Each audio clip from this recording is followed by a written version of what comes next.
spoke to the sea, spoke to the waves. You brought the light out of darkness, and every work of his hand will testify that when he speaks, it will be. You spoke to the sea, you spoke to the waves. You brought the light out of darkness, and every work of his hand will testify that when he speaks, it will be. God's word, it was God's word, yes it is. God's word, it will last forever. When he speaks, it will be. God's word, oh, it was God's word, oh, it is. God's word will last forever. It will be. When he speaks, it will be. When he speaks, it will be. The lame will walk, the blind will see, the sick are healed. When he speaks, it will be. The lost are found, and the bound are set free. The dead will rise. When he speaks, it will be. When he speaks, yeah. He spoke to the wind and the waves, and even the seas obeyed him. He spoke to the dead, and the dead got up again. Whatever he says, it's gonna be so. Come on, let's say it again. When he speaks, you fill in the blank right there. Whatever he's told, whatever he's promised you, it's gonna come to pass. Oh, I believe that it will be. I believe and I declare that it's gonna happen. Oh, yeah, it's gonna happen. He said, when I speak it, I will perform it. Hey, it's gonna happen. Keep praying, keep trusting, it's gonna happen. Only believe it, only believe it. It's gonna happen because I believe. Hey, it's gonna happen. Yeah. God's word, it was God's word, yes it is. God's word, it will last forever. When he speaks, it will be. When he speaks, it will be, yeah. When he speaks, it will be.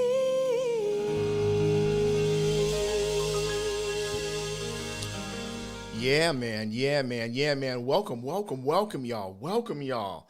This is not, I normally would say welcome to 21 Days of Prayer and Fasting, but that's over. You guys are free. Look at that. Y'all are free tonight. Hallelujah. Yeah, listen, guys, there is so much happening tonight, and I'm so excited that y'all came through. I'm getting off that. I am excited about what's getting ready to happen tonight. Number one, I'm excited about y'all coming through for what's getting ready to happen tonight, and we trying a whole lot of new stuff tonight. You have no clue like how how crazy it's fixing to be in a minute, man. But first of all, let me just say what's up to my people. Tonight, I'm not going Instagram Live. So if anybody knows somebody who's going to Instagram Live, they ain't there. That's right, Tony. The after party is in the building, man. I'm so excited. Y'all have no idea why I'm so juiced, but you're gonna find out in a minute.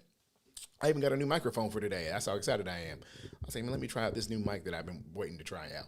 So we're going to try it tonight.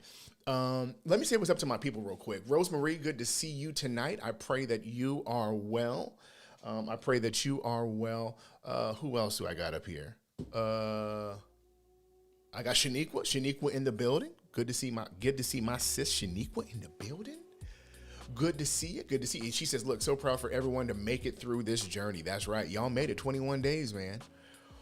Good to see Miss Megan Macklin in the building. Miss Megan is here. Miss Megan is here. My friend Fran is here, as she is every time we go live. She's here. Miss Sandra is here as well. Good to see you. Miss Sonia Drake, good to see you. Miss Alicia, I just had a good conversation about you tonight. So good to see you. Britt, I pray that you are well. I hope that fasted. Oh, I got one more person. Okay, I got my people in the building now. Okay, good. Let me just finish up real quick. Cynthia Jones, good to see you. In fact, let me see here who I got. Yes, right, Brandon. Good to see you, man. Angela Hubbard, good to see you. Dr. Bell, I need the cinnamon rolls, by the way. Just throwing that out there. Football Mom 77, good to see you. First time seeing you on here. Shelby, that's right. Samaya in the building, good to see you. Miss Priscilla, good to see you. I'm trying to make sure I hit my people. Oh, this is Nakia. Oh, man. Okay, what's up? All right. Good to see my sister Stephanie in the building. Listen, I want to go ahead and do this right quick. Hold on, man. Let me get my people in here real quick. Let me not get my people in here real quick.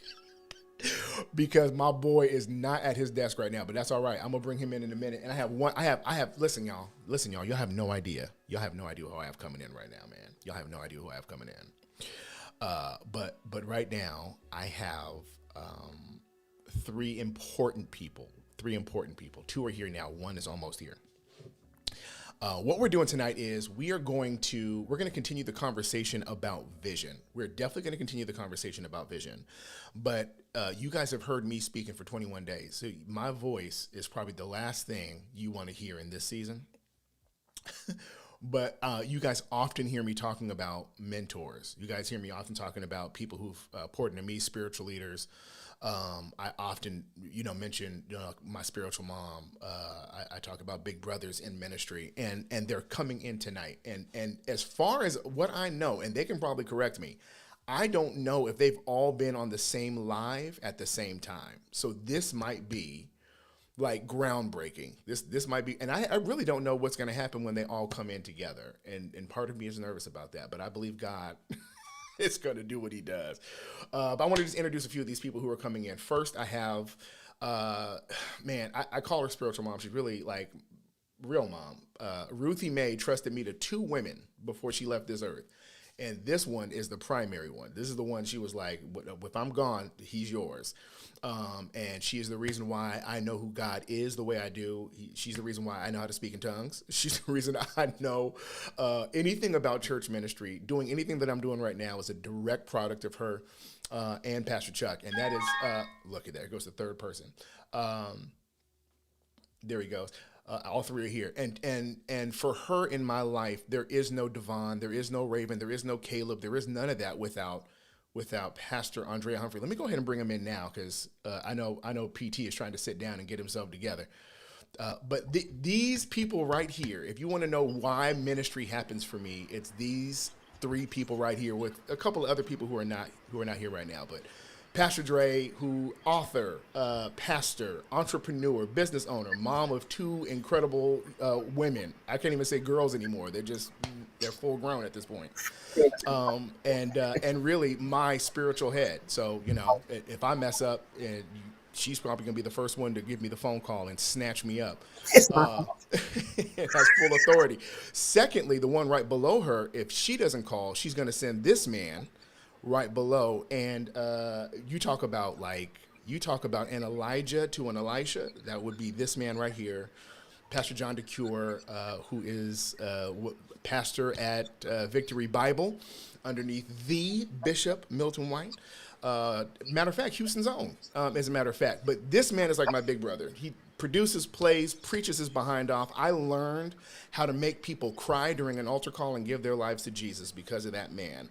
And I spent plenty of times going with him to the store at 1 o'clock in the morning, getting life lessons. To this day, every time we talk, he gives me something that changes my life on some level.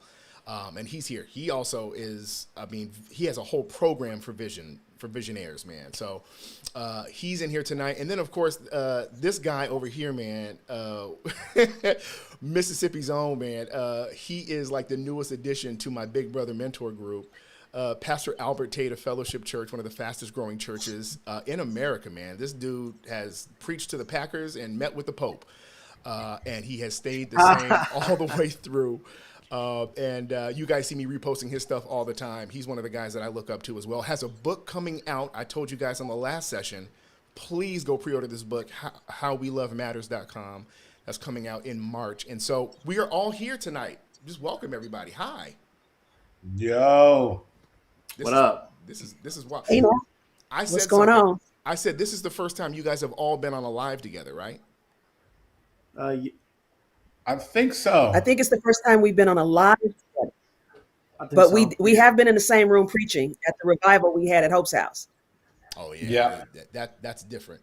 Oh, look at this. It said PJ's a spiritual bully. Don't say that. Don't say that. What, Dr. what? Bell Who said that? What happened? PJ the what? Elisha said you're a spiritual bully. He said, just kidding. He's Wow, not Elijah. spiritual. I got you, bro. Don't worry. I'll be sure to bully you right after this. This is Dr. Bell. If you guys don't know who this is, but she is incredible supporter. But she loves all of y'all. But the reason I wanted to bring you guys on here is because we spent 21 days fasting and praying and talking about vision, and I couldn't think of three better people to have a conversation about vision tonight. And I know we don't really have a set order, but we're going to kind of just freestyle tonight, if that's okay. If that's okay. Yeah. And so what I want to do is I want to throw some ideas out. Okay. And there were some things. Look at that. KD in the building. Kyle Davis in the building, man. Saying my fam is in the building. So I wanted to throw out this idea. So we've gotten hyped up. The momentum is here. The fast just ended yesterday. Okay. And so now we're getting ready to step into February tomorrow. We have 11 more months in this year, right?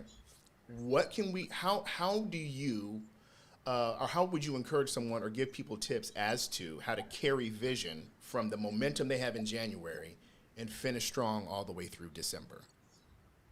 I'll let anybody answer that one. Brothers? We was gonna let you go first, Dre.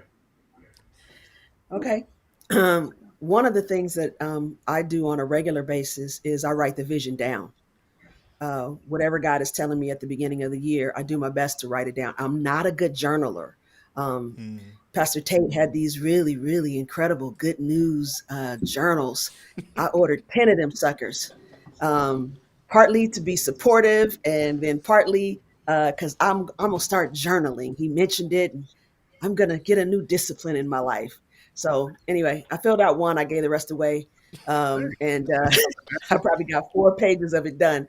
But what I do have in the first few pages of that journal is the vision that God has given me for the year, for my life, for the church, for my family, so that I can repeatedly come back to that place and also put it in my phone. Because I believe the word when it says write the vision down, right? Make it plain so that they that see it may run with it. And that's for me too, the vision God's given me so that I can see it. I can be reminded of what he said.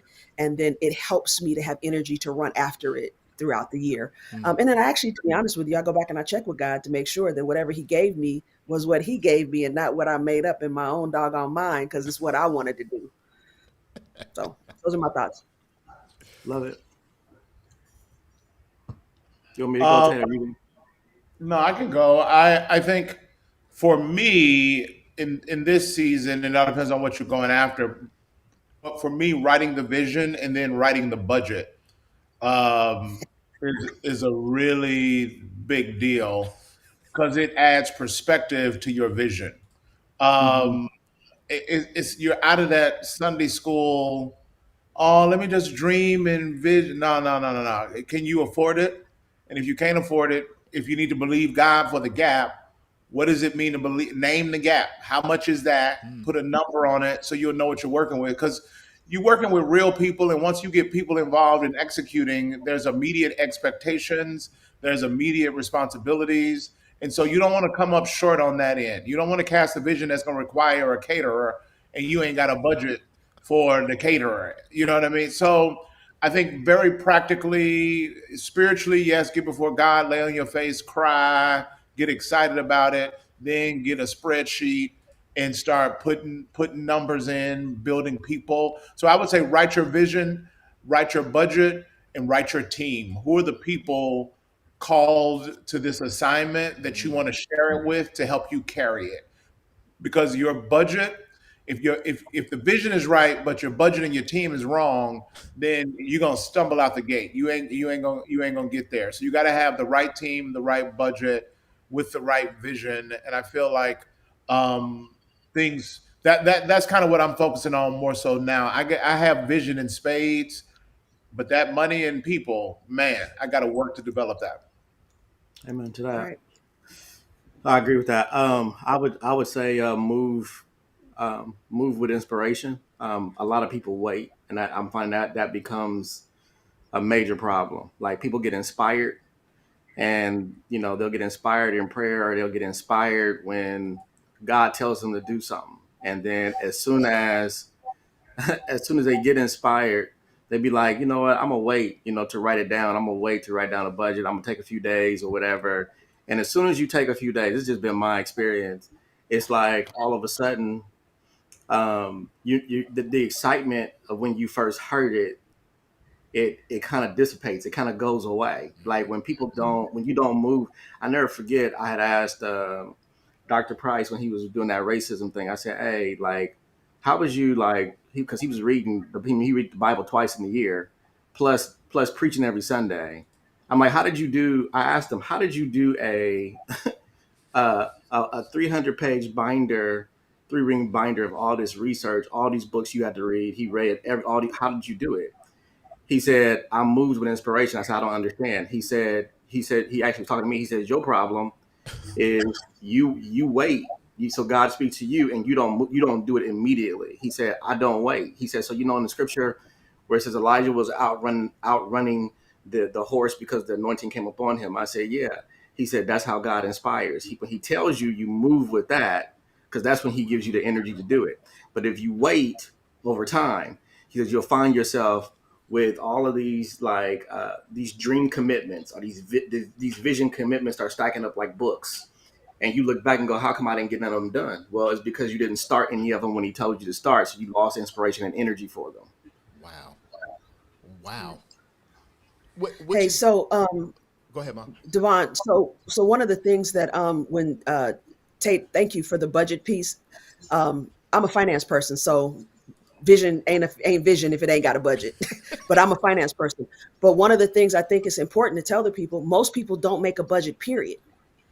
Not for vision, not for anything, For right? life. They just they just going along in life, and whatever happens, if I got enough money, I got enough money. If I don't, I don't. And so not only just make sure we're clear, not only do you assign value and budget to the vision, but you need to do that, period. In to, life. to for the plan for your life, and then be in faith about all of that all throughout the year, Yeah. right?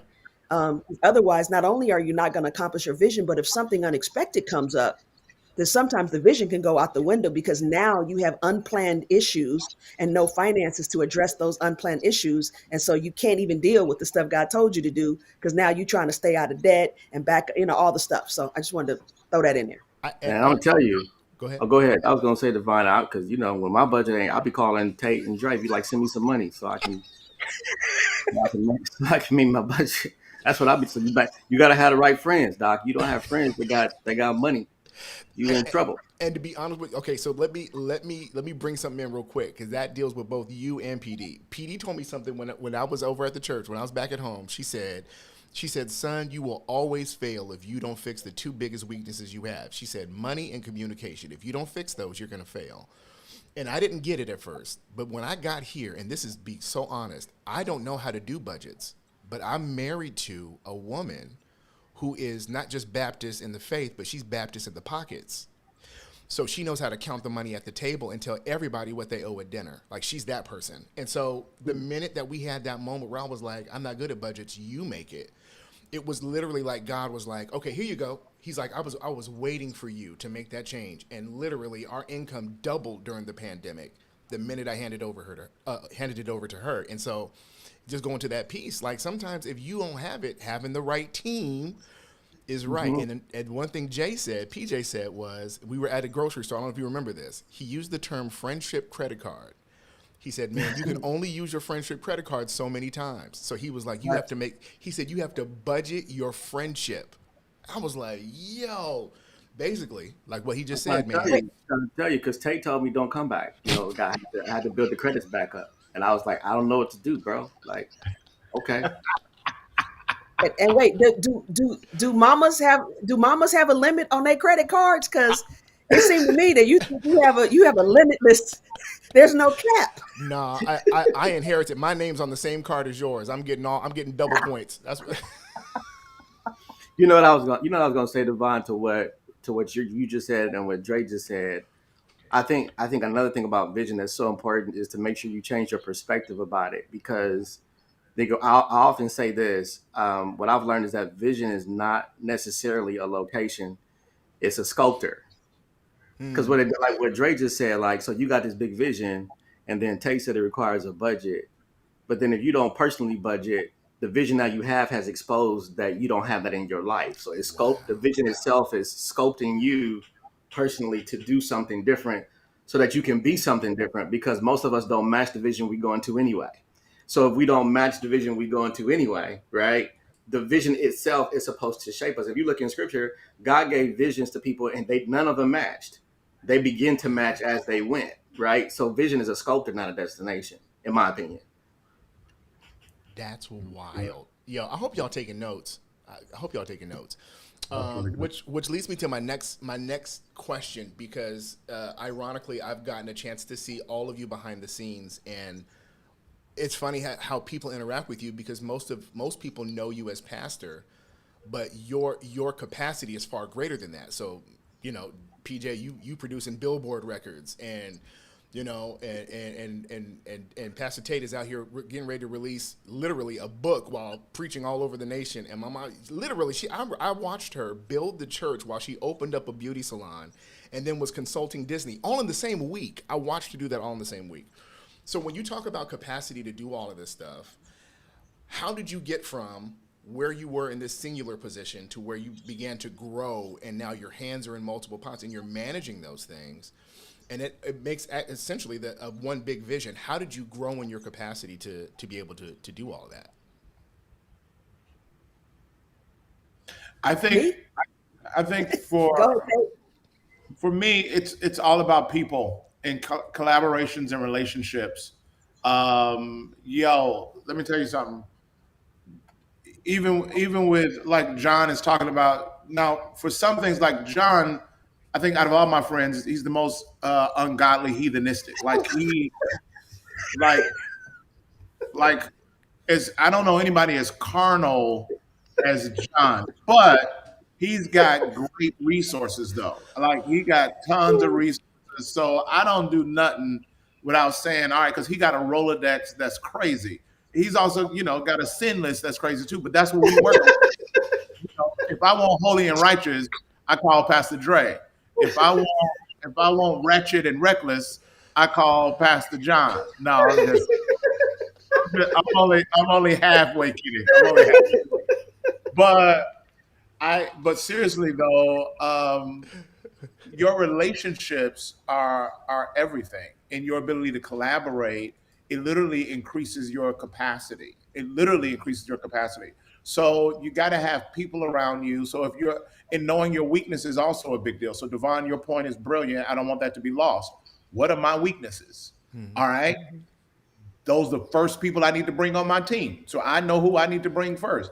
John's weaknesses are different from mine. So if his weakness ain't music, so he don't have to worry about musicians. He got that strong. He ain't got to worry about that. Me, I can't carry. Well, I can carry a little tune, at least in my head. I do. I can sing. Hey, bro, you kill Blessed, bro. Whenever you kill Blessed. Bro, E flat, doc. Everybody say, check it out. Perfect pitch. There you go. Let's go. That was it. But I just said a long time ago, if this Negro TD Jakes is gonna sing that confidently and be anointed, I'm gonna do it too. Okay. Jakes be I'll be like, when folks be passing out, I'm like, if Jake's gonna do it, just do it with confidence. Just be confident in what you say. But yo, you got to build a team and pour into people. Not you can't pour into the thousands or the hundreds. Pour into so if your product, if your thing is going to bless 100 people, you ought to have 10 people that you're pouring into directly, giving them the vision because they build your capacity. They build your ability to be able to do that. John is excellent at that. Pastor Dre is excellent at that. I've seen them and they roll deep and they got a core group of people that I've seen them leverage to pull off whatever the vision is, whatever it is. So your people in your relationships and pouring into them is huge. Is huge because you can't do nothing by yourself. 1000%. Dre, you were gonna go. Go ahead, Dre. I was going to say, what I learned over time is that in order for me to fulfill the great calling that's on my life, I don't have to be great at everything, right? I have to have people that are great at what they do around me, so that whatever my gaps and my holes are, I don't have to try in my weakness to get it done. I can tap into their greatness to add to the vision, right? To get it carried out. Sometimes when you're younger, you think you got to be great at everything. I got to have all the gifts, right? I got to, all the things happening, but it's not true. That's why community is important. And you don't have to have a ton of people because sometimes too many cooks in the kitchen be messing up the deal, right? You have to have the Right. right people. There's a book called Good to Great that talks about the right people being in the right seat on the bus, right? And so having the right people in your village and knowing who to tap into at the right time, because some people are for some projects and on other projects, they the wrong people. They're gonna mess Hmm. you up, slow you down, and get all in the way. So having the wisdom to know who is required in this space at this moment becomes important. Absolutely. I was thinking while Dre was talking, it's also about what I call vision space. If I think of vision as like my vision as a square or a frame, my question is always, is my frame big enough to include other people's vision in it? Because a lot of times when you are the visionary, you can get locked in and so focused on yours, you stop realizing that other people have vision also. So I Absolutely. do a lot of vision space and then vision matching. So for example, if I know that like my boy Kyle is watching, I know Kyle is a producer and Kyle wants to do more production. And if production is involved in my vision, then I ask Kyle to do that production. And then we work something out to where he wins also. So when you're a visionary, you got to be able to cut some of you can't get 100% of the proceeds. You can't be like that. You gotta figure out how do you negotiate with, is your vision large enough for other people? And are you an attention whore where you have to get all the claps, or do you have enough space for some other people to get claps so that it feels like more like a team as opposed to just a one man kind of a band. And so like to me that's the budget. That's one of the budget secrets is your vision has to be big enough for other people's vision, and you have to negotiate that, and it cuts down on some of the budgetary things because you're sharing profits with something that they also want to do, so that they're not just working for you. You know what I mean? They're working for themselves while they work with you, right? Yeah. So there's something that if I don't want to assume that is implied in this, because I think in this generation, in this day, you just can't assume this. Right. So, in order to collaborate at this level and to do the kind of stuff that John and Pastor Dre are talking about, you you have to be nice to people. Man, come on, bro. You have to be friendly, and you have to be willing to show up for other people. So, all of us have worked together. If Pastor Dre is having something, I'm going to try my best to show up Yeah. and be present. If it sits at a certain level, now everybody's birthday party and the plays and stuff. No, but when she's doing something Right. significant, I'm calling. I'm trying to show up, but I'm trying to be there in Hmm. full support, and my support is on display. I just don't want to be there to let them know. I want their people to see me supporting them because that's what they do. Because when I pick up the bat phone and call my friends, they come and support me. So a part of it is actually being a genuine friend where it's not transactional. You will see people coming with vision, and you Yep. know they only calling Kyle because they want to get a hookup on Yeah. on a player. I need somebody on keys. I ain't got no money. Right. Right. Yo, when you got money, you can just pay everybody. But when you don't Right. have money, your currency is your relationship. You Your preaching. currency is your relational capital that you leverage, and that's why you don't need to do this with 100 people. But you ought to have a core of 10, 5 to 10 ride or die that say, "Yo, I'm going hard on a book right now, so I'm ready to release a book. I'm gonna need a team. I'm gonna need other folks. This publisher, they didn't gave me this money and they want their money back. So I'm gonna be selling books like crack in the back of the trunk, like it's 1992 on Crenshaw. You see what I'm saying? Let's So I'm go. calling my Let's friends go. saying, "Hey Doc, can I come? Like, I'll come to all the birthday parties. Can I set up a book signing table at the bar Hmm. mitzvah and do it with the cousin?" You know what I mean? I'm calling in friends because it's all hands on deck. But I've sold that in, so I can Yeah. I can I can make those withdrawals because I've sold it in, and I know. Watch this, and I know that I'm setting myself up to say, all right, they may. This is the question that I ask. This is the question that I ask. Would I do this for them? Would I do this for them? Like two things I ain't gonna do for nobody. Help them move and drive them to LAX. I'm not doing that for you. You know, but watch this. If John hit me up and was like, "Man, I got to get to the airport, man.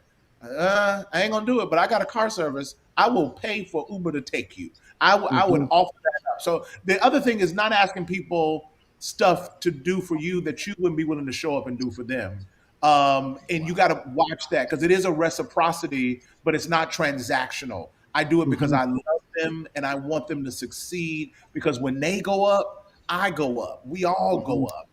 Hmm. Yeah. That's good. Yeah. I was sitting. Dre and I were at this conference this weekend, and my job at the conference, and I've done this at one of Tate's preaching master classes. My job at the conference, as I was a volunteer, and I was doing the sound. Right, I was turning knobs on the sound. And while I was sitting, that I often sometimes when you start to do things, are you used to being like a directional person where you're always telling people what to do? Sometimes you can forget what it's like to actually be the one pushing the button.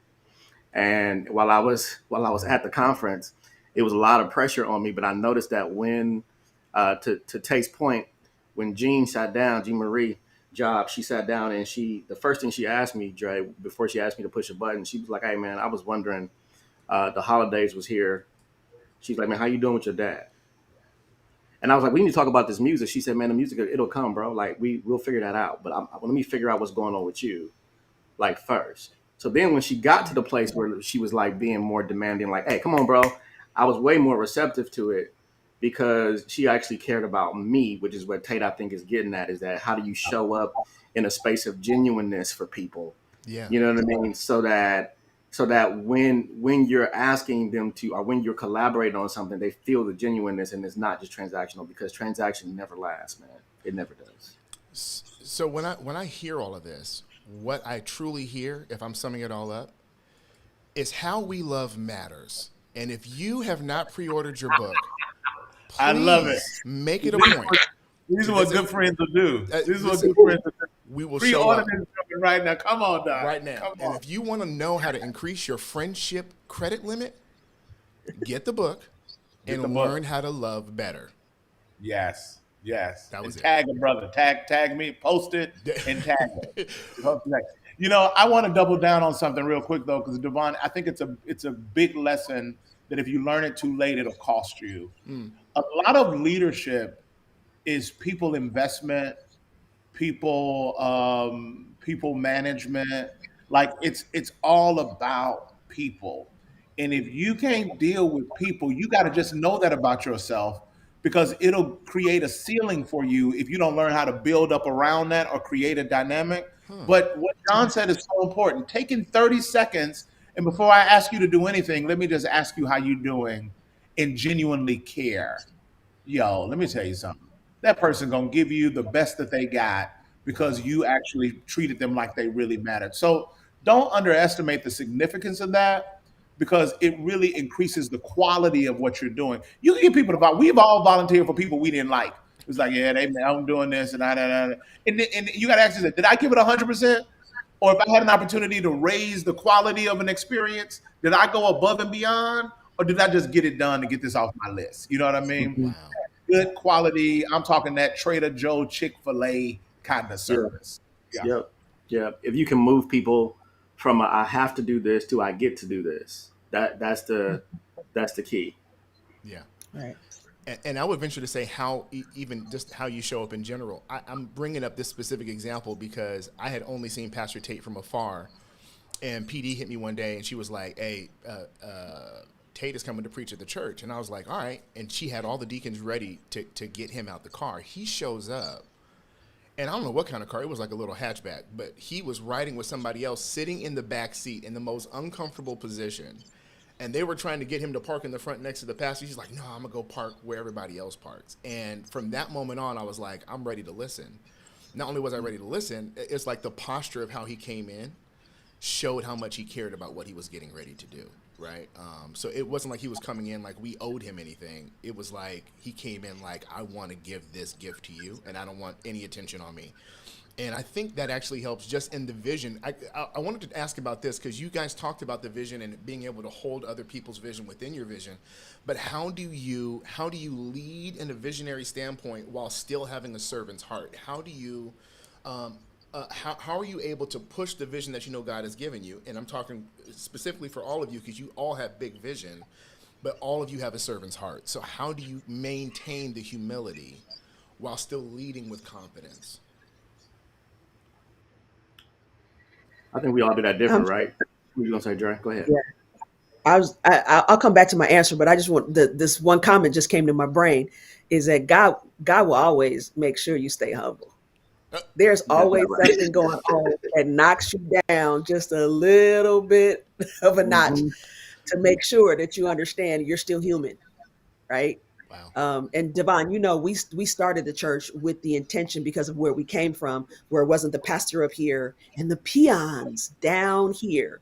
That That's right. um, God set the members in the body as it pleases Him, and we all have different functions, but we all have equal value, right? That no one person is any has any more love from God than the next Hmm. person.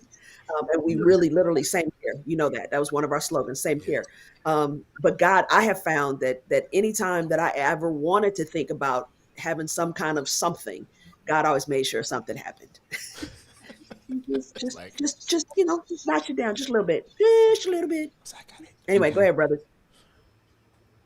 Um, I think for me, I think putting yourself in a position to volunteer or to put yourself in a learning position. Like I said, me and Dre were just at a conference where neither of us were in charge.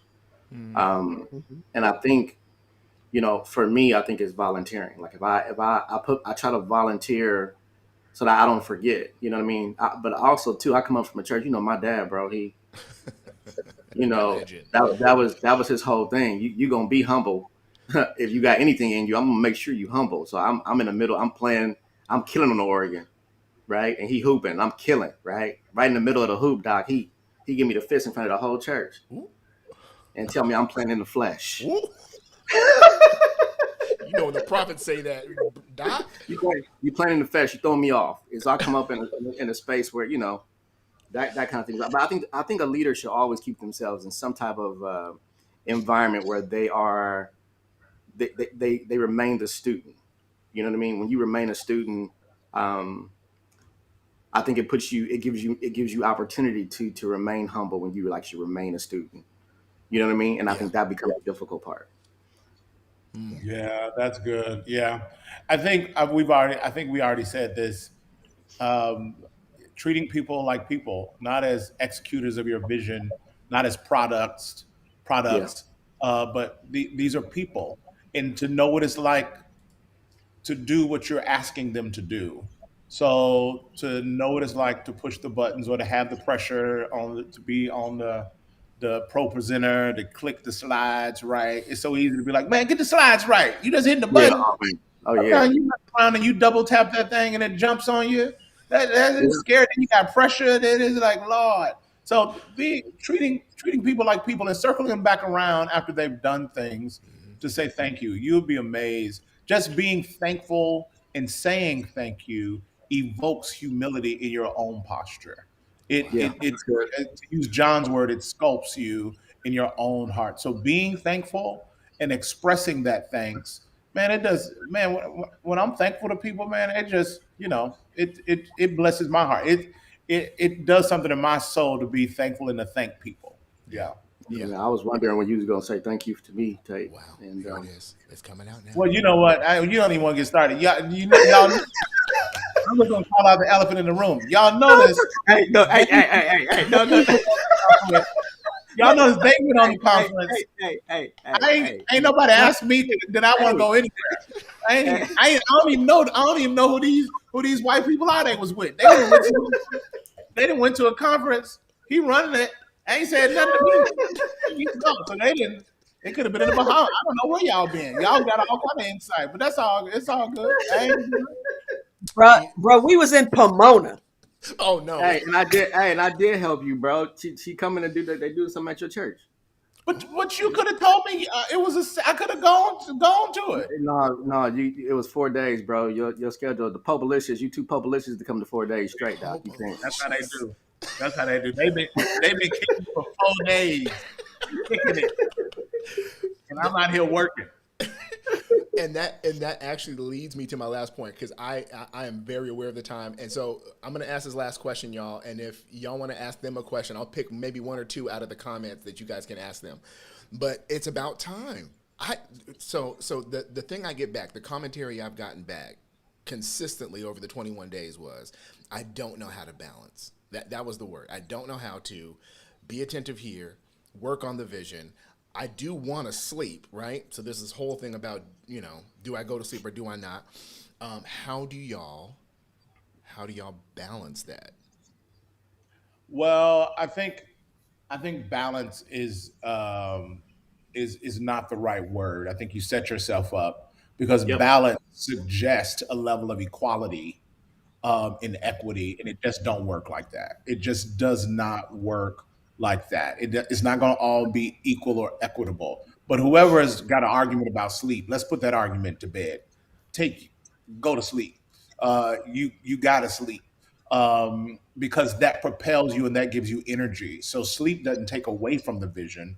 Sleep reinforces the vision. See, Pastor Drea went and took a nap right now. She went to sleep. Prophetic word. She was like, "I'm out. I'm gonna take a little 30-second nap. Okay, I'm back." But sleep is for sure a really big deal, and maybe you need to. Well, I'll just talk about me and what's happening in my life. I still feel like I've got more things to do than ever before, but they all ain't got to get done today. Man, I think we overestimate what we can do in a year and underestimate what we can do in 3 years. So expand the vision and find a rhythm, slow down, set some priorities, and don't look for balance, but look for fruit, look for freedom, look for passion, um, and look for relationships with making sure that family is a priority and families first. But maybe you can't spend but so like 2 days out the week, me and my wife, we there's some days when it's so crazy. We got 4 kids. There's some days when it's so crazy we don't even see each other. We just pass each other in the day. But every Tuesday we have childcare built in, and we're gonna go on a date just about every Tuesday. So we've got that rhythm that works. We connect, and we're good. So I would love to date 4 days out the week, or we can get one day in a week. Let's lock that in, and over time that really builds and really strong. So that's what I would throw in the mix. I'm dying to hear from the other. I'm dying to hear from y'all because I'm I don't waiting to think see what y'all Jay said slept. first. Y'all ain't slept since the '90s, Wait, so I'm dying to know. wait, what Oh, was what was the question? My internet paused for a second, so I re-logged in.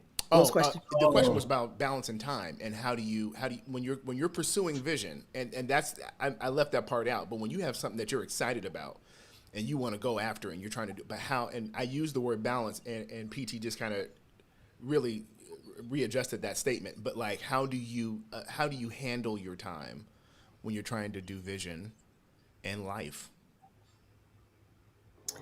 I don't use the word balance in my life at all Look at that because I prophetic. just think it's a misnomer, because it presumes that there's equal weight to equal things. And that just simply isn't I true. just If said I Sydney is just really said all that while you was taking a nap. So go on to your next point. I already said all that. Well, look, bruh, great minds think alike. I'm sorry. I'm sorry I missed what No, you no, no, said. no. They're gonna be like Tate stealing Pastor Dre and stuff. Shoot, go Hey, on, say something. I wrote that. I wrote that in a book like last week, bro. So There you go. Yeah. Last week when you was at the But conference, I wasn't at. That's what it was. so if Sydney is sick this week, right? Hmm. Sydney has all my time and all my attention, right? If life is balanced, then I got to give Sydney a sliver because I got to get to all the rest of the stuff, and that's just not life. It's not reality. And so there's a prioritization of things, and those things shift. Somebody come in. Those things shift from time to time, and so I also build in what I call contingency, right? So let's talk about preparing a sermon. I know how much time it takes me to prepare a sermon, and I know on what day I start, right, and what day I'm going to end. But I have to plan for life's contingencies and issues, yeah? Mm. So that I have to build in some time just in case something comes up. And if I wait presuming I'm going to have all the time that I need or think I need, life may happen, and then I come up short, and then Sunday's a whole thing, or whatever the thing is, right? And so part of me has a prioritization in my mind and my heart, and in my spirit, and I don't mean for that to be real uber spiritual, but it happens in all those places. But I also build in contingency in my time and my budgeting of my time, so that I make sure that I accomplish the things that are highest on the priority list. And then I have some stuff that I know can move, that can be moved to another time, another Yeah. day, another season, even. And so, from my perspective, that's kind of how I manage. Mm. I agree and concur with what both Tate and Dre said. Devon, I would just add, I'll give you a real live experience. I go back to the collaboration. That's pivotal for me. But the type of collaboration is that I make sure that I'm pulling people to do what they feel called to do in their personal vision. So they do it with the energy like it's theirs, like they own it.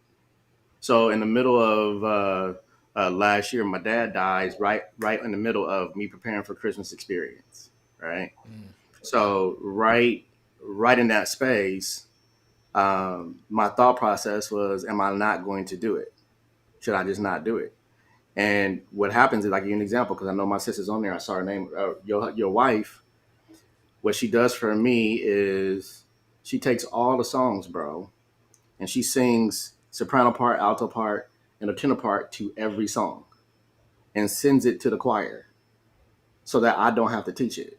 Wow. I did not teach the choir one song. That's wild. I Wow. taught them nothing. Jesus. So the weight of teaching the choir I did not have this year because they made sure that I didn't have to do that. So and then when she got to town, like also me knowing how to move out the way. Like, so basically if you call somebody to do something, then move to get out the way, right? So people know when Ray get to town, when I give her the mic, she's in charge. I move out the way. So she takes that whole part. So she's the one doing the heavy lifting for that part. I just show up in the fancy jacket the day of, right? That's my part. Crush velvet. Right. You know? Right. Yeah. Right. But if we go back to the being nice part and how you treat people, Mm-hmm. you made sure that when the concert happened, you told the people Ray's role and their function, Right. right? So you Right. gave credit, Right. as opposed to some people they'd have just let everybody think it was all you. Right. Mm-hmm. But Right. your Yeah. heart to make sure, right, that Yep. Raven got credit for what she added Mhm. to the night and making sure that it happened was stellar. That's that relationship, and how you treat people, and how Yeah. you actually allow people, to grow and develop it within your vision. Right. And then you got Tanya is the people person, right? And then even so she was grieving. So we had Miss G. Miss G was the true boss of all the logistics. Wow. So where we supposed to be at what time? Did somebody take a COVID test? Did they not take a COVID? Bro, I didn't know any of that.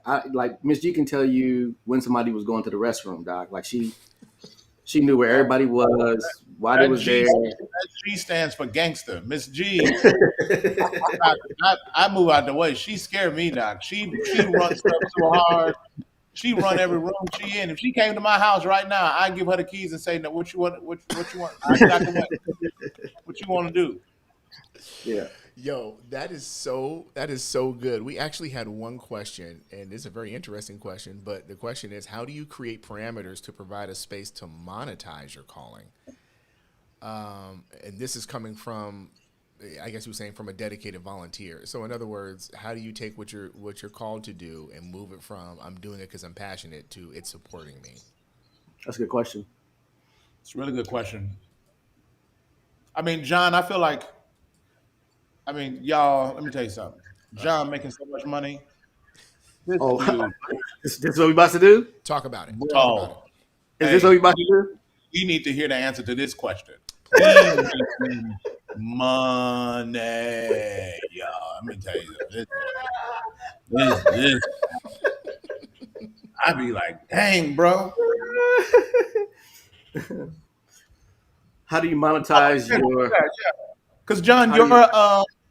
I mean, the classes that you're doing, I'm Yeah. joking, but I mean, you producing albums, you're doing classes, you got folks signing up and for you to be coaching, so Mm-hmm. people pay you to be their coach. So you have literally leveraged your gifts and your calling and turned it into something rightfully so and very appropriate into something that sustains you. So you get to wake up every morning and do what you love and it supports Yes. you. So that's like boom, that's huge. Yeah. Yeah. Well, it kind of goes back. I think there's a notion that's out there that I haven't seen to be.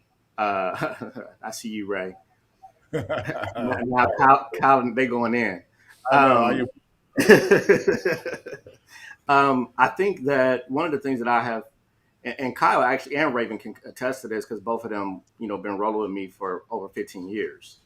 It's like I think the notion is that when you decide to get paid for your gifting, that you get the benefit of it when you first start. Like I start today, I get paid today. I think I'm benefiting more after the 15 years as I've been doing what I've been doing, like as opposed to I woke up one day and it was all working. The question is that you have to be committed to it in Mm. order to reap like some type of finance, because most of the time is that in order to get paid for something, there's a couple of questions that you got to answer. What makes you the authority, and what proof do you have that you are who you say you are? Wow. Because that's what people are paying for, right? So if you don't have any proof, like, so one of the things, I can go Dre's my friend and Tate's my friend. I get paid just for that. So when people start tripping, I'll be like, well, Dre and Tate are my friends. They'd be like, oh, here goes some money, right? So it's like your association is Credibility. everything is credibility. Everything that you do, your reputation and this is the other part too. I'll give you a secret. You gotta have the foresight to know who the next thing is and make sure you invest your time into it. I've done that really well in a sense of um, without me getting too much in specific. With Nia, for example, Nia Allen, me and her had a conversation, but that I knew that Nia was special already. I knew it. It was obvious to me. So it was like a sure thing. And then at the time before she moved, she was with Dre. She's at Hope's house. So my thing is right there, my brain is going, we already got like a double thing going here. Plus, this is the other thing I noticed about Nia. Nia also is one of the hardest working artists I've ever met. She's somewhere every week. Like she don't play.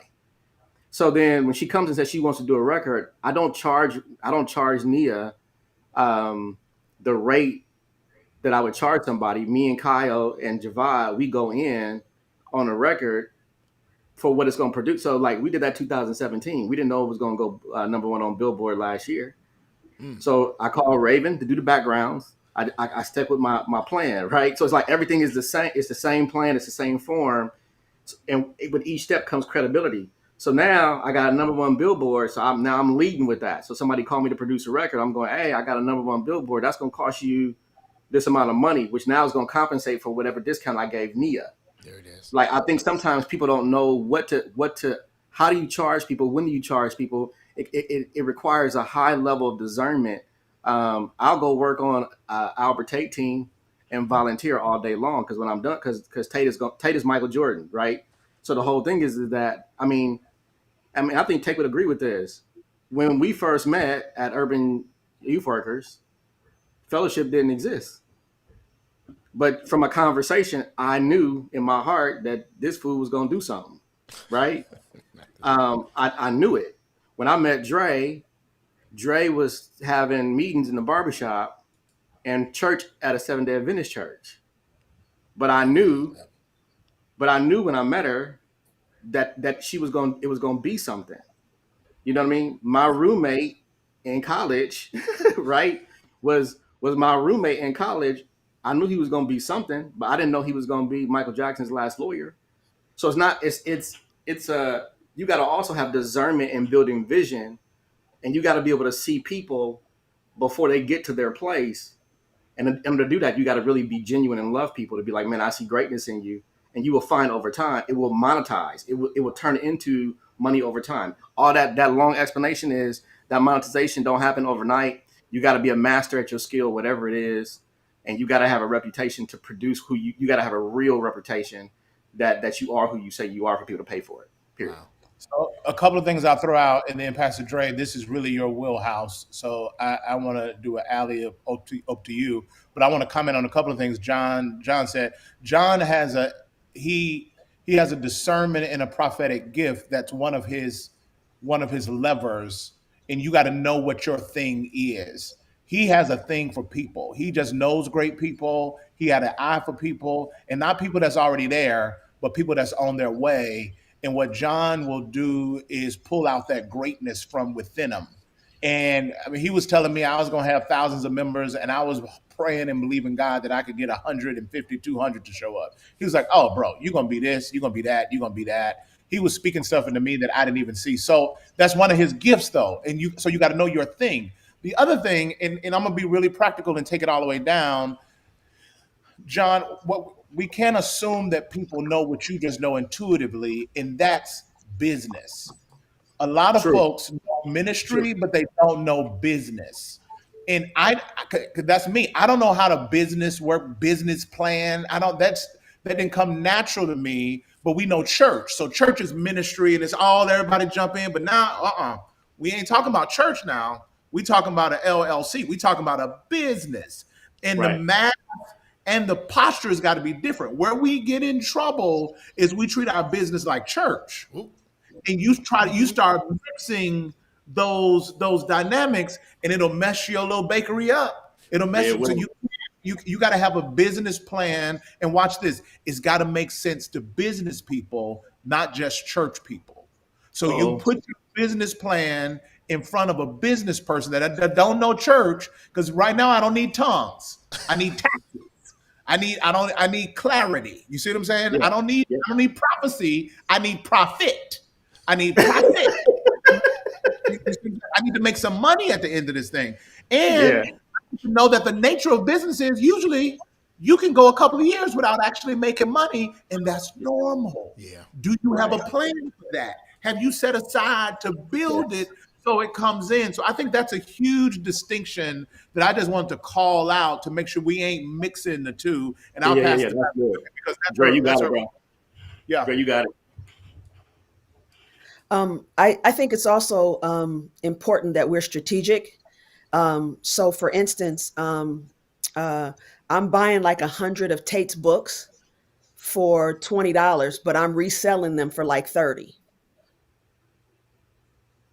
We making money? Hmm. Let's I'm go. joking. Now you got Here's it. the thing, though, Pastor Dre. People don't even know you can do that. People don't even know you can do that. And I'm glad you're doing it because we're going to give you a good deal on them books.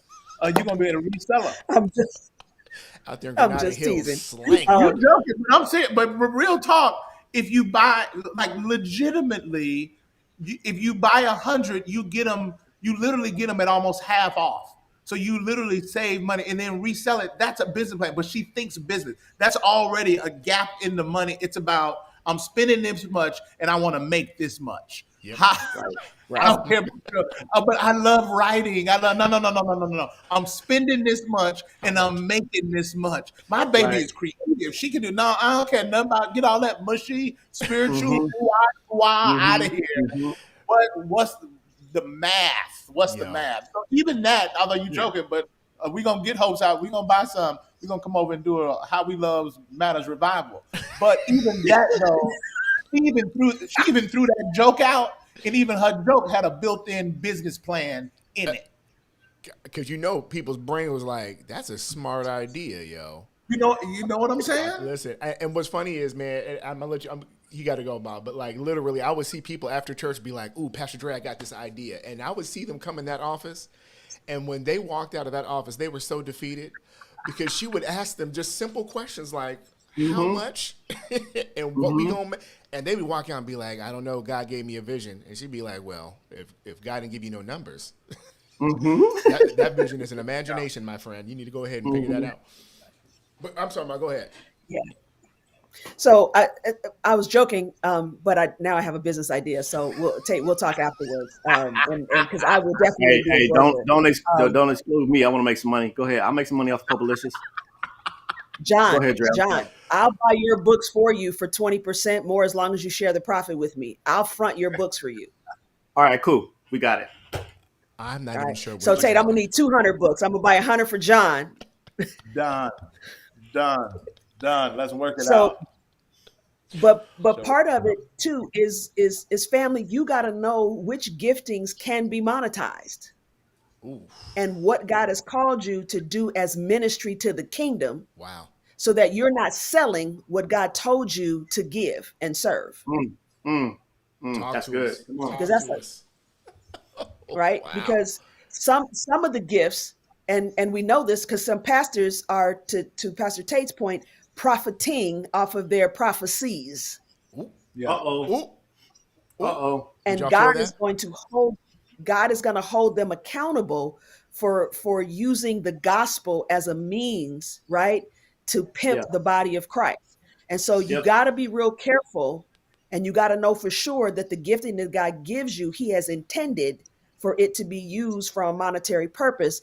And it may be, and I don't have nobody in mind, but it may be that your job is literally your job and whatever you're doing, and then that gifting is really ministry.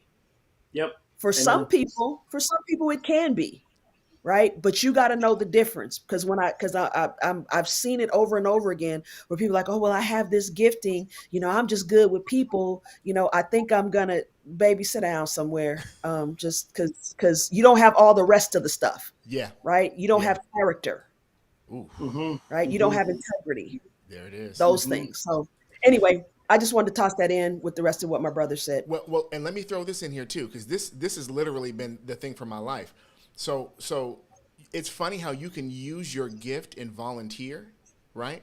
And God will use that time of ministry to hone a gift that you can use for profit outside of ministry, literally. yeah, Right. So I Absolutely. know how to do sound. I know how to do all of this because I had a chance to serve, literally, and Yeah. and being able to serve without making money then was a so that God knew that in a pandemic, me learning Oh how to yeah. do audio visual back in 2015 was going to matter in Right. 2021, 2022. And so, Absolutely.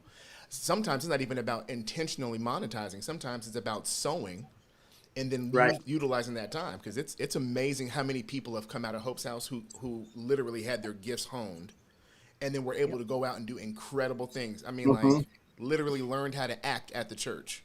Yep. Didn't know how to act, and then now they got like literal like auditions and gigs. Mm-hmm. So with all that being said, I don't want to keep you guys, but there it is.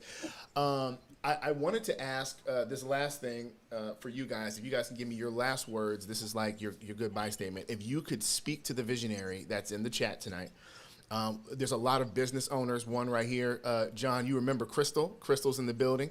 Your fave, Crystal Solari. This is the same one. Yeah. There's a lot of entrepreneurs that are out here in Houston. A lot of people who are getting ready to pursue their dreams. If you could speak life into them for however long you need to, but if you could just give them a word, that would be fantastic. I would just say I would push you to have a vision that impacts the world and not just your bottom line. Mm. Um, you have an opportunity to make a difference and to create something that'll make the world better, that'll make people better. So while money is a motivator and an indicator, it's usually not the main driver. And if the money's the main driver, I would encourage you to dig deeper for a greater vision, because your vision should be so big to where money isn't just the goal. I was talking to these billionaires at this gathering. I mean, literally billionaire, and their mission statement in their goals for their company, money. One of them, money wasn't even on the list, and then the other ones, like money was like number 4 or 5. Their biggest thing was they wanted to create a company where their employees could provide for their families and have where they could empower and hire people and give them a place to work that was thriving and created upward mobility for them and their families. I was like, wow. Like, so they built the company based off of the value of their employees and them having work and earning an honest day's pay. So I would push you to dig deep for your vision and make sure that it impacts more than just your bottom line. Um, I'm gonna tag that and just say ditto to that. What I have come to realize is that I personally believe that the only purpose of vision is to solve a problem. Yeah, yeah, And so I would say, um, I'm gonna go a step further, is to solve more problems than the ones that are in church. And I think sometimes we process vision as just something to do in church. But what if God called you to a different space, a different mountain? You know, like Devon, right now you're doing media. I would say to all listeners, everybody listening, to ask God what problem does He want you to solve, and to get vision from Him on what problem He wants you to solve, realizing that your purpose is the solution.